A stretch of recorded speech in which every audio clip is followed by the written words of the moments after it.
네, 현대시 복합지문으로 나왔던 고등학교 3학년 3월 평가에 나온 의원지라고 하는 교술갈래 글이죠.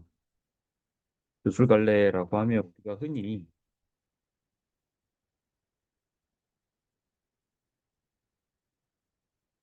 자의 세계화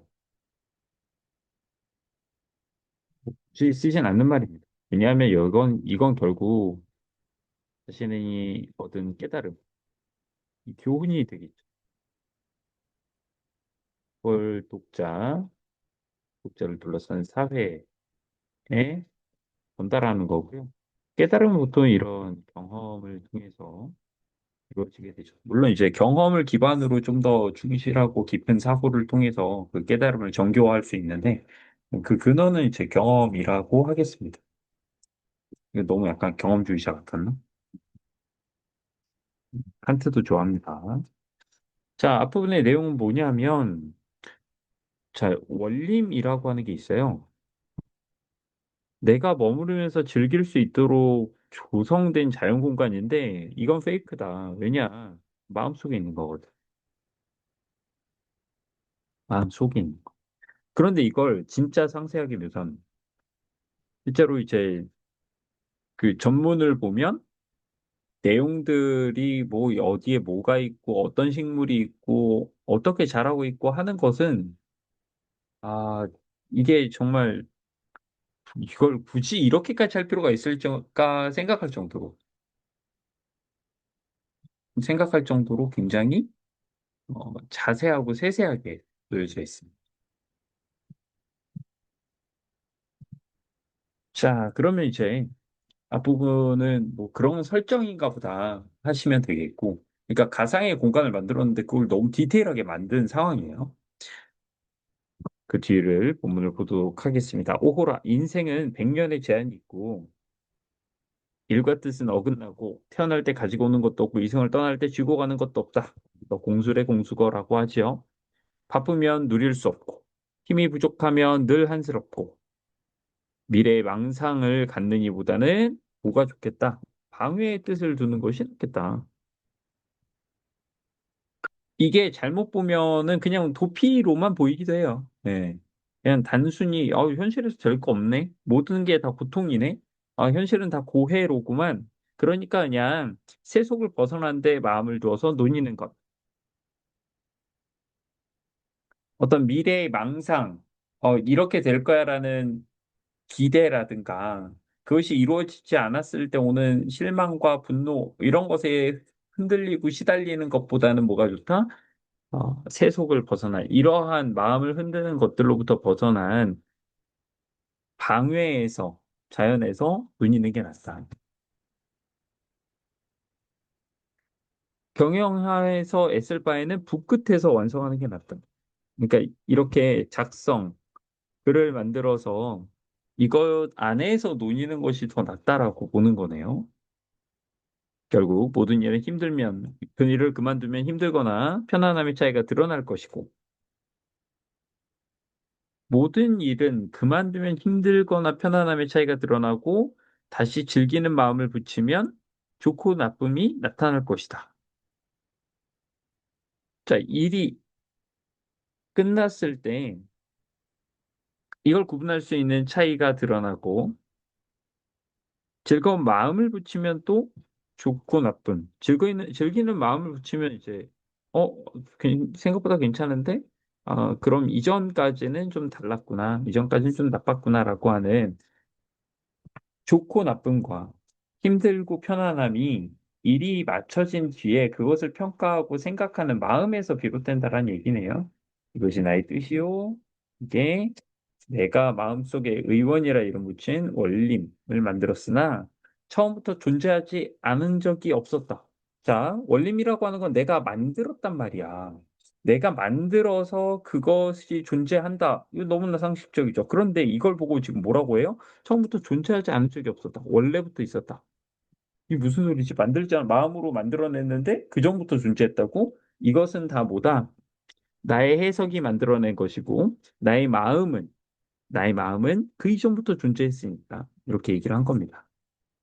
뜻에 만족하기만 한다면 원림도 또 통발이나 그물, 군더더기나 혹의 신세가 될 텐데, 자, 이 뜻에만 또 뜻에 만족한, 아, 내가 여기 좋으면 뭐 편안하게 느낀다라고 하면 이것도 역시 그냥 이걸로 끝난다면 이것도 역시 좀 부정적일 수 있다. 왜 그럴까? 종이 위에 펼쳐놓은 말이야. 야, 생각도 그런데 펼쳐놓은 말도 마찬가지다. 이렇게 해서 중요한 힌트들이 있죠. 음. 정신적 향유라고 하는 것은 이 원림이라고 하는 게 내가 이제 생각해 놓고 1번 생각, 상상이죠.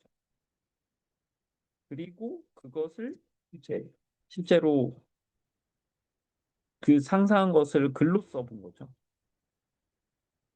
창작해낸. 그래서 이걸 종이 위에 펼쳐놓은 말이야. 이제 말하자면, 위에서 더 멀어진 거니까. 말해서 뭐 하냐. 이거 다 어떤 만들어지고 향유하고 나면 무가치해지게 느낄 수 있다. 자, 그러자 나에게 어떤 힐난하는, 비판하는 자. 이런 교술관례에서 많이 보이는 방식이죠. A, 서술자가 독자한테 바로 얘기하는 경우 좀 식상하니까 이제 A와 B의 문답을 통해서 작가의 생각을 전달하는 그리고 예상되는 반박에 대해서 재반박하는 그런 구도를 보여줄 수 있습니다. 물론 일에는 이름이 있고 실질이 있는데 너는 실제 원림도 없는데 이름부터 지었더군. 이름부터 있었대. 너 실체는 없이 이름만 있던데? 게다가 건물을 짓고 배치하면서 야단스럽게 문장으로 꾸미고 거닐면서 그러니까 이 공상 안에서 즐기고 있는 거 남들이 정말 그렇게 하는 줄로 생각한다면 자 꿈에서 파초잎으로 덮어놓고 현실에서 사슴을 찾는 사람 그러니까 꿈에서 이런 일들이 일어났는데 사슴이라고 하는 실질적인 대상을 찾는 것과 차이가 없다. 너는 근데 그렇게 했잖아.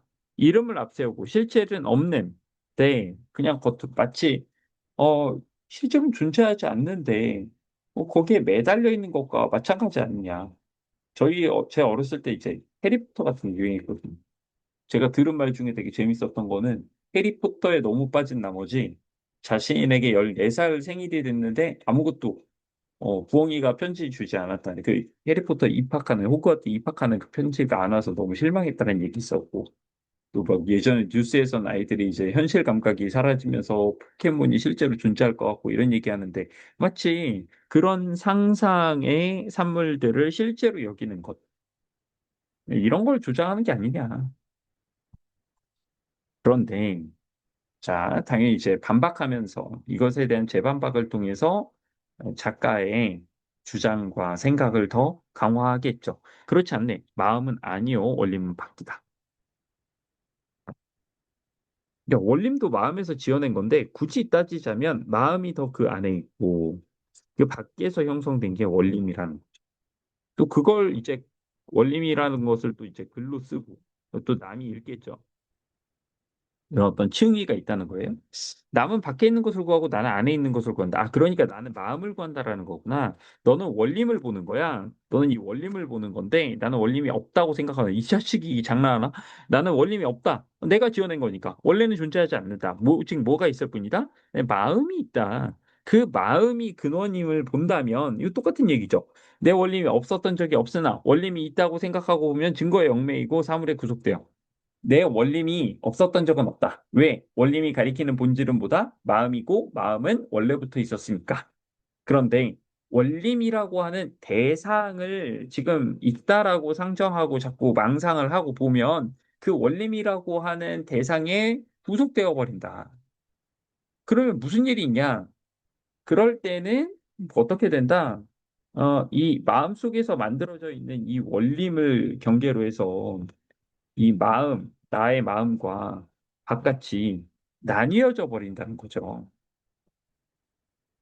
그 경계, 나와 남의 경계라고 하는 것을 떠나지 못해서 원림이라고 하는, 이건 결국 중요한 거는 이 원림이 기반하고 있는 이 마음이 중요한 건데 그걸 놓치게 된다는 거지. 게다가 종이 위에 펼쳐놓은 전원이 천년, 백년 넘겨서 유지된 경우 본 적이 있나? 그러니까 책만으로는 알 수 없다. 글만으로 알 수 없다는 얘기죠. 때로는 고개를 돌리기도 전에 남의 소유가 되기도 하니 어찌 마음을 손님으로 삼고 원림을 주인으로 삼는 게 아닙니까? 정확히 주객전도란 얘기를 풀어서 하고 있습니다. 아니면 원림 또한 원림으로 이름을 삼고 마음으로 실제를 삼았던가? 어, 뭐가 더 좋은 거예요? 원림으로 이름을 삼았다. 그리고 더 중요한 건 뭐다? 마음으로 실제를 삼았다. 둘 중에 뭐가 필요하다? 이거지. 마음의 본질을 파악하는 거죠. 이에 대해서 반드시 변론하는 이가 나타날 걸세라고 했는데 두 명 얘기했죠. 중장통이라는 사람하고 그리고 여기에서 나오는 유린이라고 하는 사람입니다. 중장통은 낙지론 뜻을 즐긴다라는 건데 뜻은 보통 이 자연 속에서의 함양하는 편안함, 마음의 경지 이런 걸 얘기하죠. 지어서 소망했으나 즐거움을 누리지는 못하고 글에만 기탁했다. 아, 이것도 이 사람도 겉으로만 즐겨버렸네. 유리는 성품이 누각에서 사는 것을 좋아했으나 그런 재력은 없었습니다. 예, 저도 없어요. 그 친구인 문징충이 그를 위해서 신루도를 그려서 선물을 했다. 그림을 통해서 그 누각에서의 삶을 상상하고 그것을 즐겨보자 보라는 의미겠죠. 친구도 이제 누각을 지어줄 순 없으니까. 나의 원림 역시도 마찬가지다. 그러니까 나의 원림도 글에 기탁하거나 그림에 기탁하는 이런 방식인 거죠. 그 뜻만으로도 충분히 즐거운 일이지. 일단 정서적 즐거움은 충분히 좋다. 이것만으로도 좋아. 그러나 물론 이제 뒤에 더 본질적인 건 그 마음을 향유하는 것이 더 즐거운 것이죠. 자, 강세왕은 그림을 잘 그리는데 나를 위해 의원도를 그려주마 하고 약속했다. 뭐, 이, 이 케이스네요. 그렇게만 되면 나의 누님이 뜻에 부족하겠는가? 이 그림을 보면서 좀 더 실체에 가깝게 즐기는 건 알 수 있죠. 그래서 이름과 실제를 그래 어느 결을에 논하겠는가? 자, 아니 그러면 이게 어떻게 되는 거지? 마음이라고 하는 것을 주목하는 것이 맞다. 그러면 그 원림에 얽매이지 마라. 인 것 같았거든요. 그런데 결국 뭐냐? 이걸 가지고 뭐 얘기하고 하는 것보다는 당연히 마음이 좋은 것 같았는데 마지막을 보면 꼭 그런 것만이 아닙니다. 물론 이제 둘 중에 무엇이 더 중요하냐? 당연히 마음이죠. 마음이 중요한데 이 마음을 이야기하는 데서 조금 더 딥하게 들어간다면 사실 마음이 중요하다고 하잖아요. 그죠? 근데 앞에서 분명히 어떤 좀 어떠한 어떤 이양 대립 관계가 있냐면 마음과 경계와는 달랐어. 그러니까 마음이라고 하는 게 우리가 흔히 생각할 땐 마음은 내 안에 있는 것이고 밖에 있는 것과 구분되는 것이다라고 했는데 근데 앞에서 분명히 뭐가 있어요? 경계와 마음을 구분하는 거지. 여러분 그래서 이걸 이해하기 위해서는 제가 보통 자연 친화의 시조나 작품들, 고전 작품들 얘기할 때 자연 친화하면 사실 자연 친화란 말 거의 안 쓰죠. 그러니까 물화일체란 말을 많이 쓰고 사실 이거는 현대인들 알아먹으라고 학생들 알아먹으라고 쓰는 얘기고 이게 잘못하면 무슨 자연 보호처럼 느껴져요. 이 진정한 느낌은 뭐냐면 물화일체.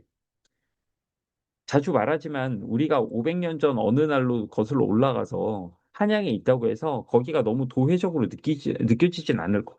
우리가 보는 것이 곧 그냥 자연이야. 옆에 소가 똥 싸고 이럴 거란 말이지. 자, 그럴 때 그럼 어차피 다 자연인 사람들이 물화일체 얘기는 뭘까? 자연 친화란 얘기는 뭘까? 물아일체. 여러분들은 이거 보통 어떻게 생각하세요? 제가 종종 얘기하는데 물화일체는 자연과 내가 하나 된다라고 보통 그냥 얘기하지만 하나 됨은 잘못 이해하면 내가 흙으로 돌아가는 느낌이에요. 근데 그런 의미는 아닙니다. 사물, 모든 대상이에요. 그리고 나 주체죠. 이게 일체가 된다는 건 내가 갑자기 이제 어 자연의 일부니까 나도 흙으로 돌아가자 이런 게 아니고 대상과 주체는 우리는 언제나 인식의 대상과 인식 주체로서 구분을 하고 있잖아요. 근데 그 주체와 대상의 구분을 그냥 이 구분이 없어졌다는 뜻이에요. 이게 무슨 말이냐. 이 대상이 다른 나와 다른 어떤 것이라고 하는 그 생각, 그러한 사고, 그러한 고정관념 자체를 없애서 어떻게 된다? 나와 다른 대상이 차이가 없다. 나 그러니까 너나 나는 똑같아 이런 느낌이 아니라 나와 다른 대상을 구분할 무엇인가. 이거 이제 불교에서는 사량 분별 지심이라고 해요. 말이 점점 어려워지죠. 그래서 분별, 나와 타인 대상을 구분해내는 그 분별심을 불교에서 좀 부정적으로 보거든? 근데 이게 여기에서도 마찬가지야. 여기에서도 그걸 구분하는 마음 자체를 없애면 어떻게 된다? 나와 대상의 구분이 없어지고 그러면 통합되는 기분. 그것이 진정한 무라일체지. 진짜 뭐 나의 머리 일부가 나무가 되고 이런 게 아니라. 자, 그래서 이 정신적 향유라고 하는 게, 보통 이렇게 상반된다, 이렇게 나누어서 보는 건 맞는데, 근데 이걸 조금 더 딥하게, 깊이 들어가 보면 보다 여기서 말하는 마음을 붙잡고, 마음으로 이해하고, 무라일체라고 하는 것은 보다 나와 다른 대상의 분별 자체를 사라지게 만드는 그것을 이야기한다는 것이죠. 자, 조금 깊게 들어가면 또 더 많이 어려워지는데, 일단 요 내용들은 이렇게 정리를 해보았습니다. 여러분들 같이 이렇게 정리하면 더 좋을 텐데, 그럴 시간이 마땅치는 않을 것 같아요. 우리가 직부 때도 상당히 치이는데, 그 사이에 혹시 제가 좀 약간 여유나 이게 있을 때, 한번 오픈 클래스를 한번 열어볼까 합니다. 그때 시간 되시는 분들은 우리 질의응답 진행을 하시면 될 것 같고요. 그리고 또 추가적인 직부 자료들을 준비해서 또 뵙도록 하겠습니다. 시험 기간 건강관리 유의하시고요. 또 뵙겠습니다.